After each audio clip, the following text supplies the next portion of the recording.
नारद जी बोल रहे हैं पार्वती लक्ष्मी कि कामदेव को शंकर नहीं जीत पाए, मैंने जीत लिया। शंकर की निंदा मैंने सुन ली लक्ष्मी, मैंने सुन ली। तो लक्ष्मी कहती है इससे होगा क्या?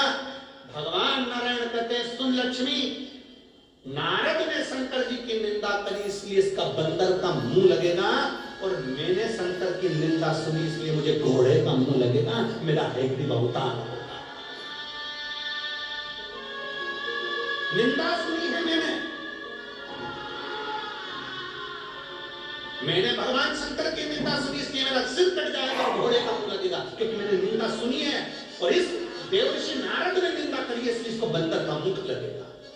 रामचरितमानस में आता है नारद जी स्वयंवर में पहुंचते हैं और वहां बंदर का मुख लगे हुए बैठ जाते हैं। क्यों बंदर का मुख लगा?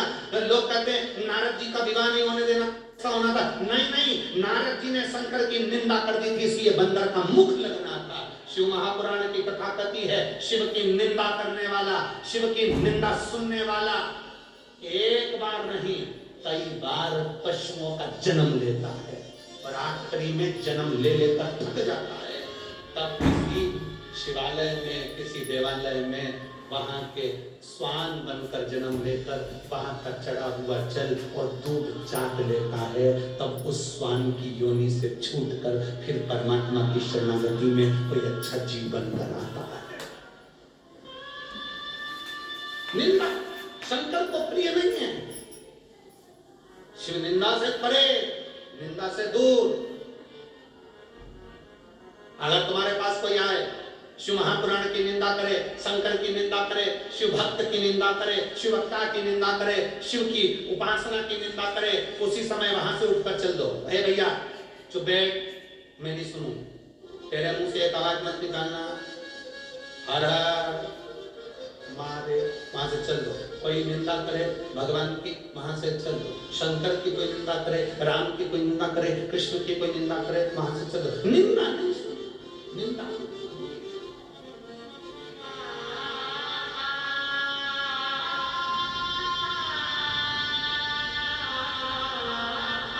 कितना अच्छा मनुष्य का देह मिला है। परमात्मा का भजन करो। रात्रि के समय पर हमारे वो विकास पंडित जी कह रहे थे, गुरु जी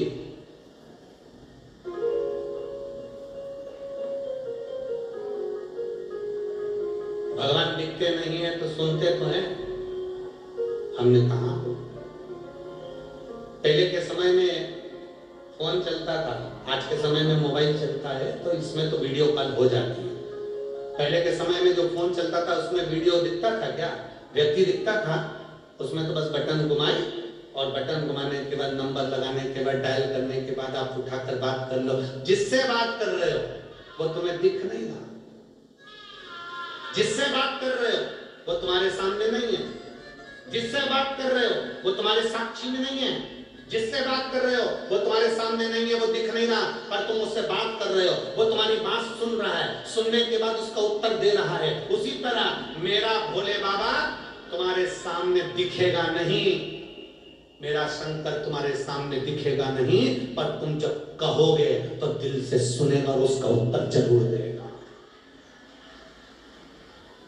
मेरा शिव दिखेगा नहीं पर उत्तर जरूर देगा, समय आएगा उत्तर का, उत्तर देगा। आप तो उसका भजन करिए, सारी समस्या का हल एक लोटा उनको चढ़ाते रहो। तेरे मंदिर में आना मेरा काम, घर मेरी बिगड़ी बनाना तेरा काम। तो उसकी चौखट पर जाते रहो, उसको जल चढ़ाते रहो, उसका स्मरण करते रहो, सुनेगा जरूर।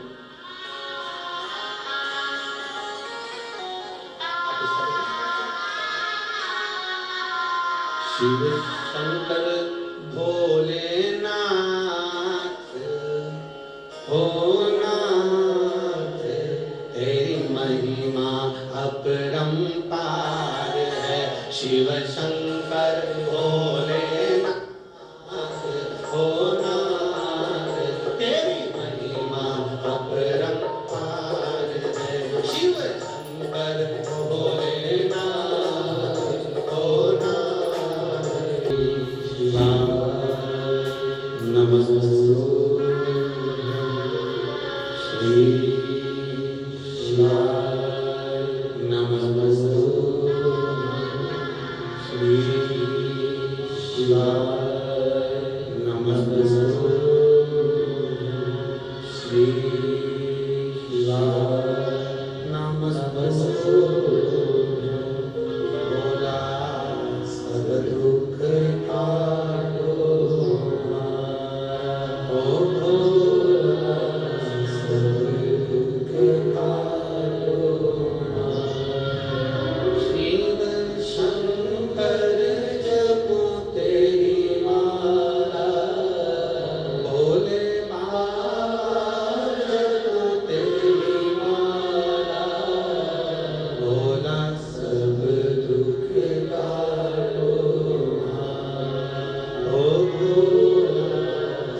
भगवान शिव की कथा करें, शिव महापुराण कथा वर्णन करें।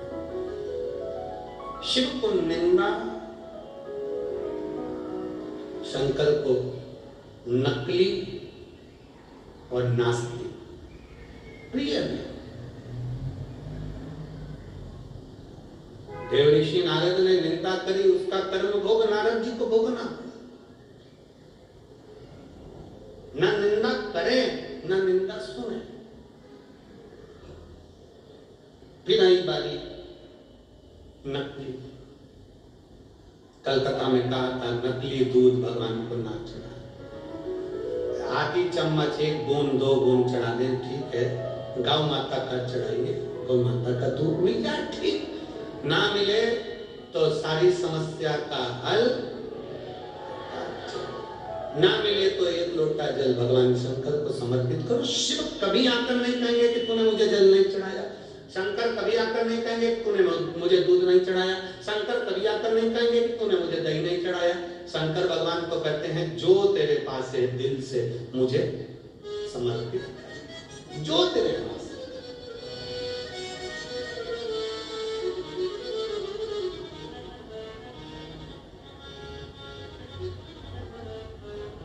निर्मल मन सो मोही, भगवान शंकर कहते हैं मुझे तेरा हृदय दे दे, दिल दे, मन चित्त वृत्ति। ये दिल तो दो, मन तो दो।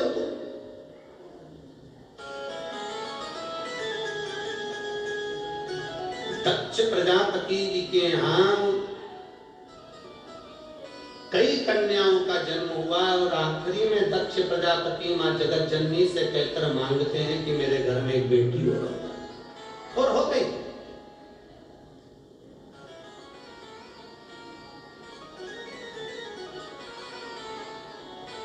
एक बेटी का जन्म हुआ जिसका नाम सती, प्रसूति के गर्भ से जन्मी है सती। आज भी किसी भी हॉस्पिटल में चले जाओ, सरकारी हो चाहे प्राइवेट हो, उस हॉस्पिटल में जहां मां अपने बच्चे को जन्म देती है उस कक्ष का नाम लिखा होता है प्रसूति कक्ष। दक्ष प्रजापति जी ने किसी को डोनेशन देकर नाम नहीं लिखाया। दक्ष प्रजापति जी की पत्नी माता प्रसूति ने अपनी बेटियों को, अपने बच्चों को इतना संस्कार दिया था, इतना ज्ञान दिया था कि आज भी उस कक्ष का नाम रहता है प्रसूति कक्ष, कि इसमें जो मां अपने बच्चे को जन्म दे वो संस्कारित पैदा हो, इसलिए उसका नाम प्रसूति कक्ष है।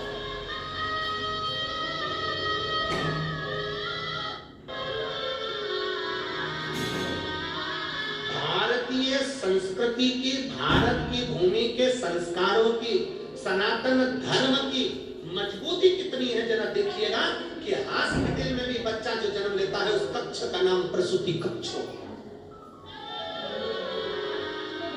प्रसूति कक्ष।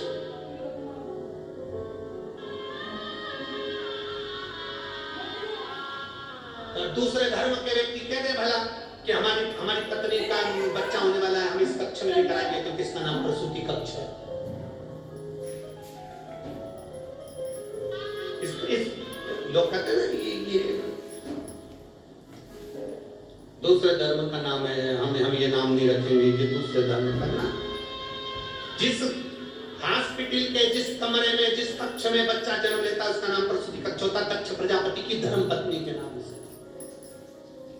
यही तो भारत की मिसाल है, यही हमारी सनातन सभ्यता और संस्कृति है कि यहाँ की भारत की भूमि की एक एक नदियों का नाम, एक एक पर्वत का नाम सनातन धर्म से जुड़ा हुआ है, किसी दूसरे धर्म से नहीं। किसी दूसरे धर्म से जुड़ा हुआ पर्वत का नाम नहीं, पहाड़ों का नाम नहीं, नदियों का नाम नहीं, तालाबों का नाम नहीं, सरोवर का नाम नहीं, कुंड का नाम नहीं, सब सनातन धर्म से जुड़ा हुआ। दक्ष प्रजापति के घर में बेटी ने जन्म लिया, प्रसूति के गर्भ से सती का जन्म।